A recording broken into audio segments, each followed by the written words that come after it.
Have you ever wondered what goes on behind the scenes? Like at your favorite restaurant? You ever wonder what all kind of goes on back there? I wonder about that sometimes. Then when I begin to think about it, I say, you know what, it's probably better off that I don't know what goes on back there. Or what about like your favorite TV show? You ever wonder how they build all that and those big stages and things like that and make it look so good? You may be surprised too how much of that you really just don't want to know. But then when you begin to really think about it through the biblical eyes, you ever wonder what goes on behind the veil of this life? Because there is a life going on right now outside of this one. This is the created world. We're going to step into the real world soon enough. You wonder what goes on back there? Do you wonder what the angels, are there angels? Do they see what we do? Do they know how God feels about us? You ever wonder things like that? Well, the good thing about it is I can't answer all those questions, so I'm not going to try. However, the Bible does give us some very brief glimpses into some things that perhaps occur behind the scenes. And Daniel chapter 10 gives us the briefest of glimpses into what may occur behind the veil. We can't see everything what's going on there, but it's there, and things are going on. So open your Bibles with me, if you would, please, to Daniel chapter 10. Tonight's sermon is entitled, "The Man in Linen." Perhaps you'll see why that is tonight as we go through Daniel chapter 10. We're trying to go through the book of Daniel in chronological order, and we have done so thus far, and we pick up tonight in chapter 10. I know it goes 1, 2, 3, 4, 5, 6, 7, 8, 9, 10, 11, 12. I know that. But that's not the chronological order of Daniel. It's 1, 2, 3, 4, 7, 8, 5, 6, 11, 10, 12, 9. So we're winding it down. 4 things we want to do this evening. 3 of them are going to come directly from the text.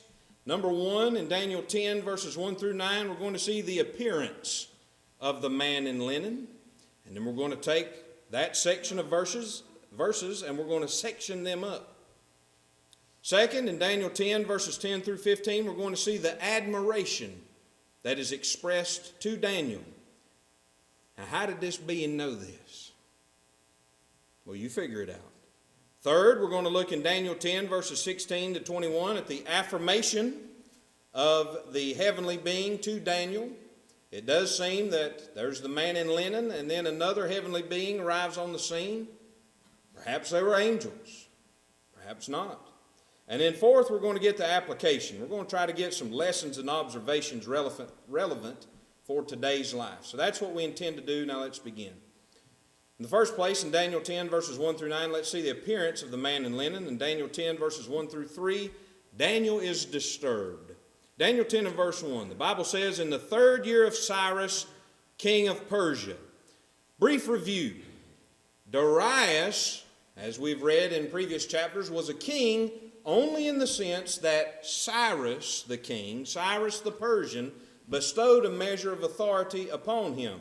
Cyrus is the top man in the Medo-Persian Empire. His name was called at least 150 years beforehand by the prophet Isaiah. Something stirred up the spirit of Cyrus to turn those Jews who had been in Babylonian captivity, to turn them loose. The case could be made that an old man by the name of Daniel said, "Come here, friend, I need to talk to you." Read this section of the book of Isaiah right here, where Isaiah, by miraculous inspiration of the Holy Spirit, called your name 150 years ago. Ain't that amazing? So by the time we see here the 3rd year of Cyrus, king of Persia, Cyrus has sent back those of the Jews who were in captivity. You could go home. He has turned them loose. Daniel, it would appear, chose to stay and chose to serve under a new regime. So in the 3rd year of Cyrus, king of Persia, a thing was revealed unto Daniel, whose name was called Belteshazzar. That is the name that was bestowed upon him by the Babylonians. His mom and daddy called him Daniel. And the thing was true, but the time appointed was long, and he understood the thing and had understanding of the vision. One thing to keep in mind regarding this is that the 1st year of Cyrus was also the 1st year of Darius, because Darius was a king only in the fact that Cyrus made him king.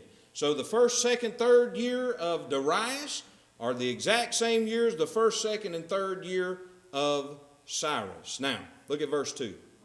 In those days, I, Daniel, was mourning 3 full weeks.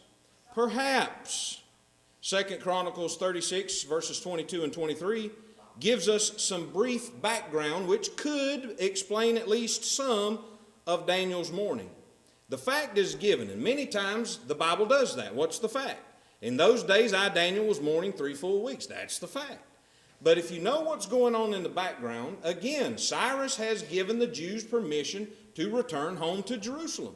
Not only has he told them, you can go home, but he says, in principle, I'm going to fund, at my expense, the rebuilding of your temple, which Nebuchadnezzar ripped down and destroyed. I'm going to give you back those precious vessels of gold that he took and kept in captivity. I'm going to give all that back. Perhaps Daniel says, what are we waiting on? Why are we not going out of here in mass? Why is anybody still sticking around? Well, sometimes you can get a little content in captivity. However, when you begin to date this again in the 3rd year of Cyrus, that would equate out to about Ezra chapter 4. And if you know what's going on there, the Samaritans begin to discourage the Jews who have come back from captivity, who are beginning to rebuild the temple, and then the Samaritans come up and throw the proverbial wrench in there and begin to discourage the Jews. So perhaps all this is weighing on Daniel's mind. All that is simply is a perhaps. The fact is, in those days, in the 3rd year of Cyrus, king of Persia, I, Daniel, was mourning 3 full weeks. Now look at verse 3. I ate no pleasant bread, neither came flesh nor wine in my mouth, neither did I anoint myself at all till 3 whole weeks were fulfilled. That simply shows the sincerity of Daniel. Now, in Daniel 10, verses 4 through 6, let's see the description of this man in linen. Verse number 4. And in the 24th day of the 1st month, the 1st month for the Jews would be equal to about our March or April time frame. They didn't begin their years in January like we do. So the 1st year for the Jews would be about toward the middle to latter end of our March or beginning of April time frame. And in the 24th day of the 1st month, as I was by the side of the great river, which is Hiddekel, we know it generally as the Tigris, then I lifted up mine eyes and looked, and behold, a certain man clothed in linen, whose loins were girded with fine gold of Uphaz. His body also was like the beryl, and his face as the appearance of lightning, and his eyes as lamps of fire, and his arms and his feet like in color to polished brass, and the voice of his words were like the voice of a multitude. Now, it should be abundantly clear, without going into over much detail, this is not a regular person. I think we would be all in accord in saying that this individual is no ordinary man. It is perhaps an angel. It is perhaps some other heavenly being from the spirit realm. One mistake that we make is thinking that everything not God in eternity is an angel. That's simply not true. They may be, this man, this individual may be an angel. He's not an ordinary man. Or perhaps this could be the pre-incarnate Christ. The answer is, I really don't know. But what I do know is that this individual is not a normal flesh and blood human being. He is a heavenly being of some sort. Perhaps he is an angel. Perhaps he is a seraphim. Perhaps he is a cherubim. Perhaps he is one of the Zoa. Perhaps he is the pre-incarnate Christ himself. We simply don't know. But we know that he is not an ordinary human being. Now, in Daniel 10, verses 7 through 9, let's see the difficulties that arise from this. Verse number 7. And I, Daniel, alone saw the vision, for the men that were with me saw not the vision. That means that Daniel, being the diplomat that he was, perhaps he was on some sort of a diplomatic mission, some type of a diplomatic assignment, because he was not by himself, but not everybody got to see this man clothed in linen. And I, Daniel, alone saw the vision, for the men that were with me saw not the vision, but a great quaking fell upon them, so that they fled to hide themselves. Perhaps this would remind you of what happened to Saul of Tarsus in Acts chapter 9 and also in Acts chapter 22. He was not necessarily by himself when he saw Jesus, but not everybody got to see and hear exactly what Saul of Tarsus saw and heard. In this instance, Daniel had other people with him, but not everybody got to see and hear what Daniel saw and heard. Verse number 8. Therefore, I was left alone and saw this great vision. Look at the impact it has on Daniel. And there remained no strength in me, for my comeliness was turned in me into corruption, and I retained no strength. Now, what had just happened? Imagine experiencing something like this at the end or toward the end of a 3-week fast. Imagine if you didn't eat food. Imagine if you did what Daniel did in verse number 3 for 3 weeks. I mean, would you be ready to go throw another 9 innings like Nolan Ryan used to? Take 2 Advil and call it a day? I don't think that's going to happen, do you? Now imagine that, and then seeing this man in linen. It drained him of all his strength, period. Verse number 9, yet I heard the voice of his words. And when I heard the voice of his words, then was I in a deep sleep on my face, and my face toward the ground. Do you know what that simply seems to be? He passed out and fell face first on the ground. This was so amazing. In addition, with everything else that Daniel had already done, he sees this, what he calls out of his own mouth, a great vision, and simply passes out. Does that sound like the accounts that your religious friends tell you about when they meet heavenly beings? Well, they're right there wide awake, ready to rock and roll with these people. That tells you something right there, doesn't it? Doesn't that tell you something? Look at what the truth is with people who actually met heavenly beings, and look how they acted, and then compare that with what our religious friends tell us. The problem is simply not with the Bible. Now, second, in Daniel 10, verses 10 to 15, let's see the admiration that is expressed of Daniel. In Daniel 10, verses 10 to 12, observe the devotion. Verse 10, and behold, an hand touched me, which set me upon my knees and upon the palms of my hands. At some point, perhaps it begins here, but it seems from this context at some point another supernatural being enters the scene. Did it occur here? Maybe it did. Perhaps this was the man in linen who went over and did this. But Daniel's still weak, isn't he? Because he was laying, seems to be face first down on the ground where he passed out. This heavenly being, whomever it may be, put his hand on him, and Daniel musters up the strength to get on his knees and upon the palms of his hands. Verse 11.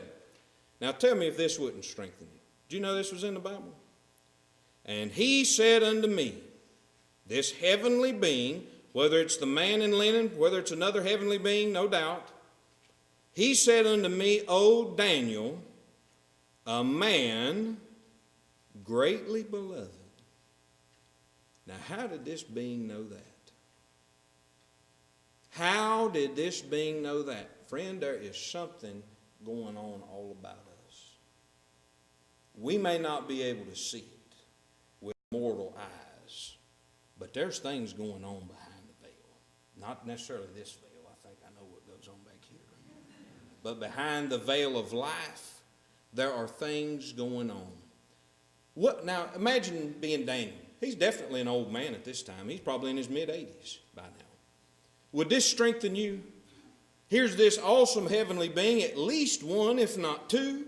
One of them puts their hand on you and says, "Oh, Daniel, a man greatly beloved." Man, I'm ready to, let's go. I'm good to go now. Whatever was bothering me before, I can't even remember it anymore. Can you? "Understand the words that I speak unto thee, and stand upright. For unto thee am I now sent." And when he had spoken this word unto me, what did Daniel do? I stood trembling. You may want to write down, at least in the tables of your mind, Ezekiel 14, verses 12 to 16. Daniel was a real, live, flesh and blood human being. And this individual, perhaps a man in linen, perhaps some other heavenly being, tells him plainly, "Daniel, you are a man greatly beloved." That to me is absolutely amazing. Don't think that God is unaware of what we do. Surely he knows the bad things we do, but when you look at Daniel, Daniel was a good guy. And the heavenly beings were totally aware of the feelings of God Almighty toward Daniel, his servant. Verse number 12. "Then said he unto me, Fear not, Daniel, for from the first day." Now in this context, what do you think the first day would be? The first day in this context would probably be when Daniel began his mourning and his fasting. And we'll see that he was also praying in that time. "For from the first day that thou didst set thine heart to understand and to chasten," or to humble thyself before thy God, "thy words were heard." Friend, that'd do it for me right there too. I'd say, man, let's go. What do you want me to do? You mean to tell me, here you are, I've been praying, I've been fasting, and God obviously has sent this individual to me to tell me this? Hey, I'm good to go, friend. I don't know about you, but that would do it for me. Then wouldn't that? Can you imagine the assurance that that would give you? I've been here praying my heart out. I've been working for the Lord for over 70 years, Daniel had been. And now that he's an old man, here he gets to hear this and to see this. That is amazing. That is utterly amazing. "Thy words were heard, and I am come for thy words." What else needs to be said about that? I don't know really what else to say. Now in Daniel 10, verses 13 to 15, let's see the declaration. Verse 13 is exceedingly difficult, but I love it. So we're going to spend a little time here. Verse number 13, look at it again. "But the prince of the kingdom of Persia withstood me 21 days." Now, you got to pause right there. There is no doubt that this is not a flesh and blood human being that is speaking to Daniel. Let me give you some information regarding angels. Let's assume for just a second that this is an angel. Have you forgotten what one angel did to 185,000 Assyrians in one night? There is no way that the prince of the kingdom of Persia is a flesh and blood human being either.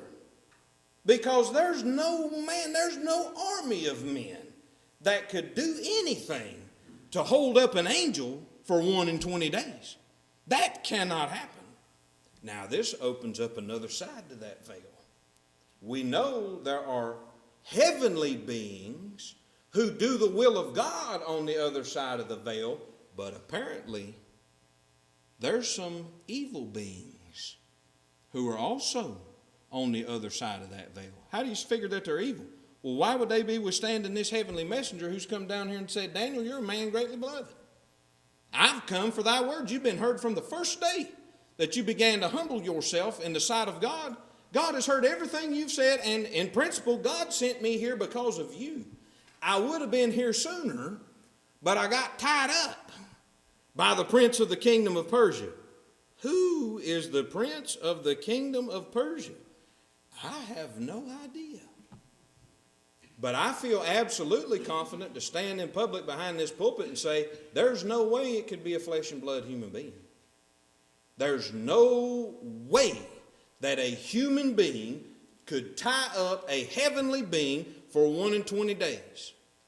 How do I know that? One angel in a single night. The case could be made that the Assyrians were the most violent people that ever lived on this planet. One angel killed 185,000 of them in a single night. And this one individual, the prince of the kingdom of Persia, it has to be some other type of evil spirit being. Boy, wouldn't you like to know what all goes on behind the veil? I would. But the plot thickens. Lo, Michael. Who is Michael? One of the chief princes came to help me. Wow. You mean a heavenly being needs help? That's what he said. Is that what he said? That's what he said. Well, who came to help him? Michael, one of the chief princes. Well, it's beyond question that Michael is a chief prince, implying that there are some under his authority or command. And since he is, look at the language, one of the chief princes, does that not imply that there are others like him? Well, certainly it would, wouldn't it? Now, later in this same chapter, Michael is said to be your prince. That would at least be Daniel's prince, probably indicating that Michael helps the faithful children of God, if not the Jews of that time particularly. But by the time you read the New Testament, in Jude chapter 9, it appears to be this same Michael, who is one of the chief princes, is plainly called in the New Testament an archangel. You know what the word arch implies? Superiority. Michael is one of the archangels. That means that some heavenly beings are under Michael's authority. Oh, wouldn't you like to know what goes on behind the veil? We just get the briefest of glimpses. But realize this is true. This is life. This is what happens. This is the Bible. Look at it again. But the prince of the kingdom of Persia, some type apparently of evil heavenly being, if that makes any sense. Kingdom of Persia withstood me 1 and 20 days, but lo, Michael, one of the chief princes, came to help me, and I remained there with the kings of Persia. Now, the kings of Persia could just be regular human beings. When you look at Hebrews 1:13 to 14, it does seem that angels, specifically, if not other heavenly beings, do help or enact God's providence in some capacity. How do they do that? I don't have the ability to give that answer to you. Perhaps you'll find maybe some guy or person one day who can explain it. I can't explain it. The Bible many times simply gives us the facts. It doesn't always give us the how. Verse 14. Now I am come to make thee understand what shall befall thy people in the latter days. What is this? This is predictive prophecy. How did this being know anything about what was going to happen to Daniel's people in the latter days? Obviously, God had to tell it to this messenger. And this messenger is relaying it unto Daniel.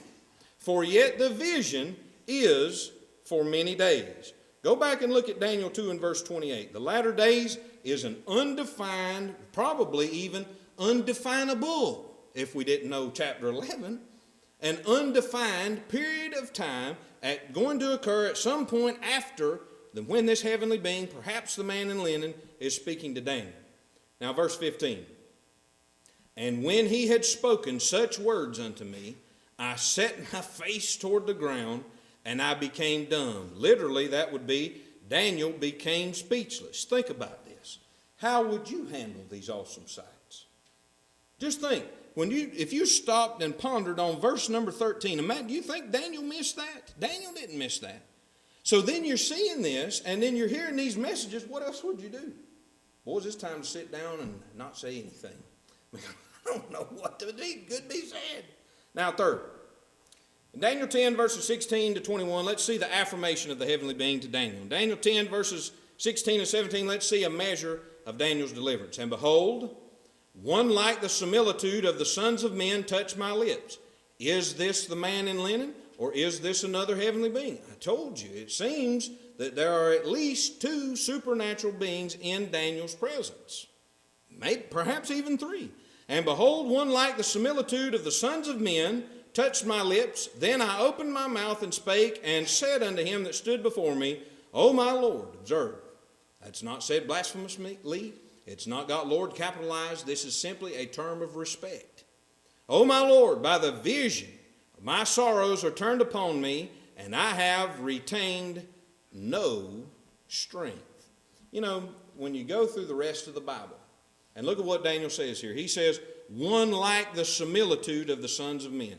Most of the time, when you know that the being there is an angel, apparently angels looked like human beings, especially human males, but they weren't.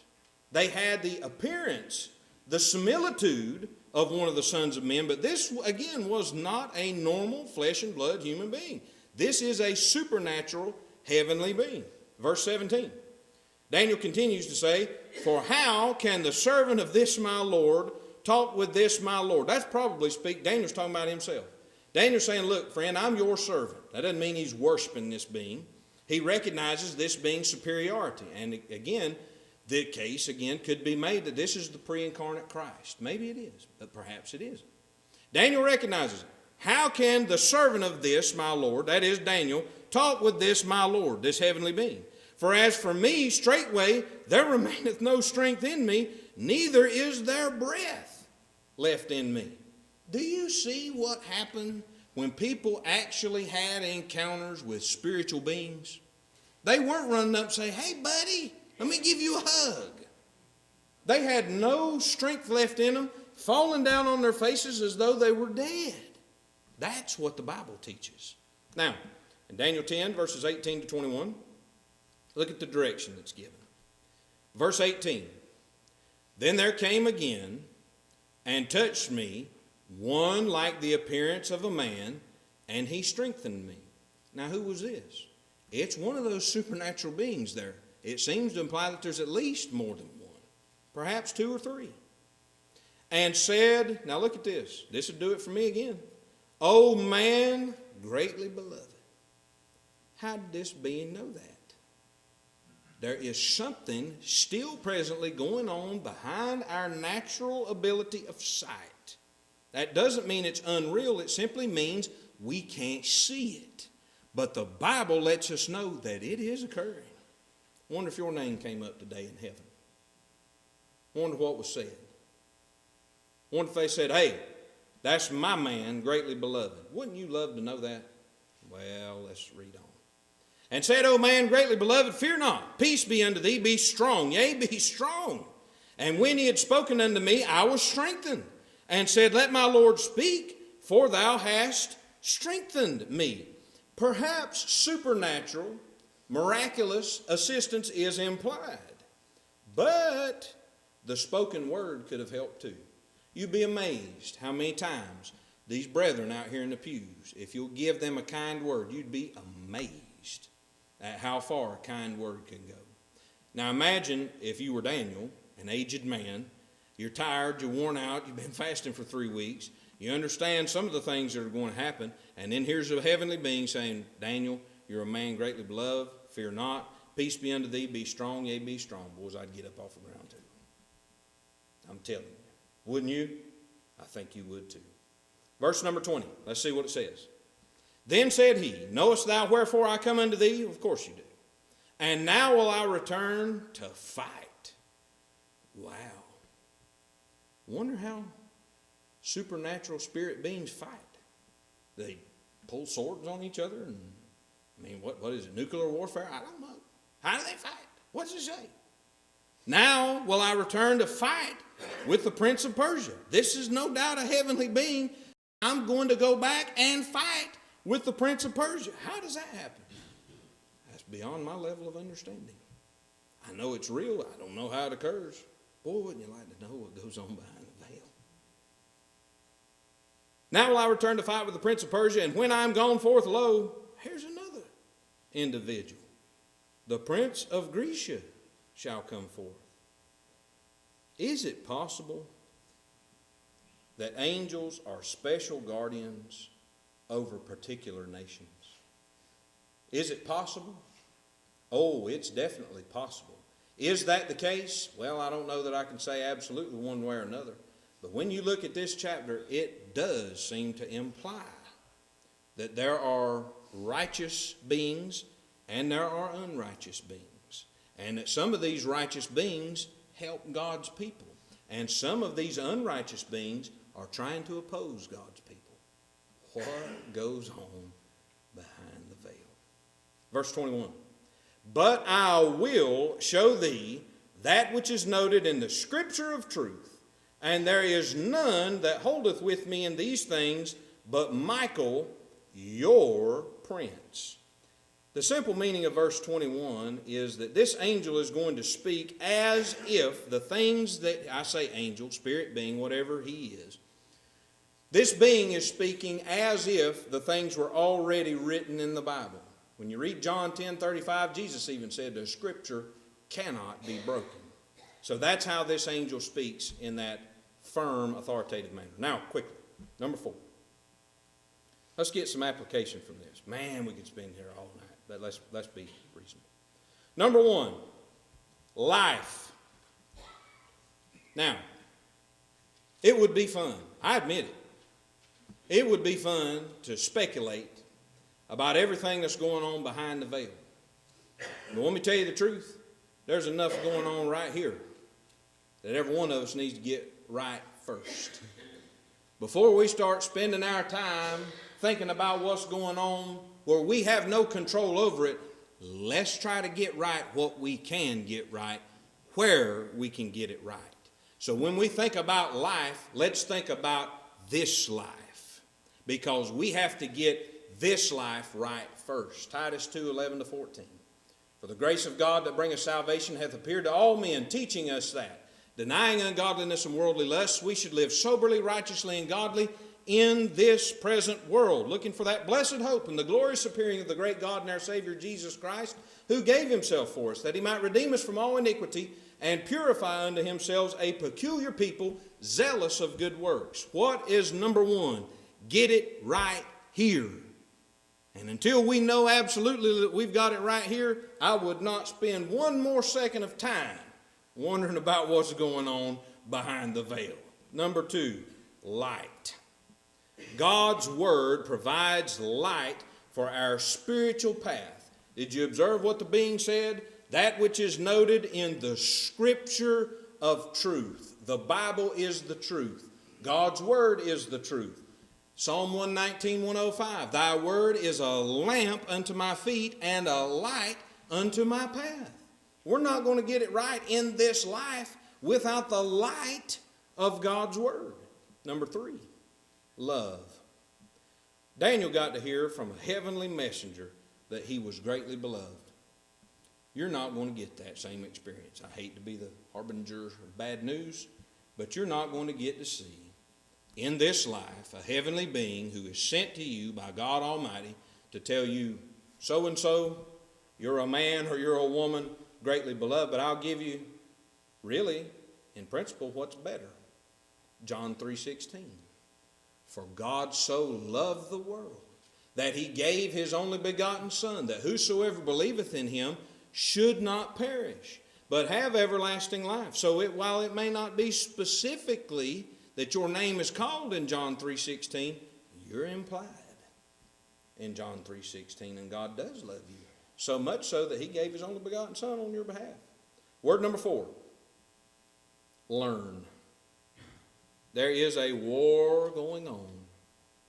Whatever may be taking place behind the veil, I can't control. But there's a war going on right between my 2 ears.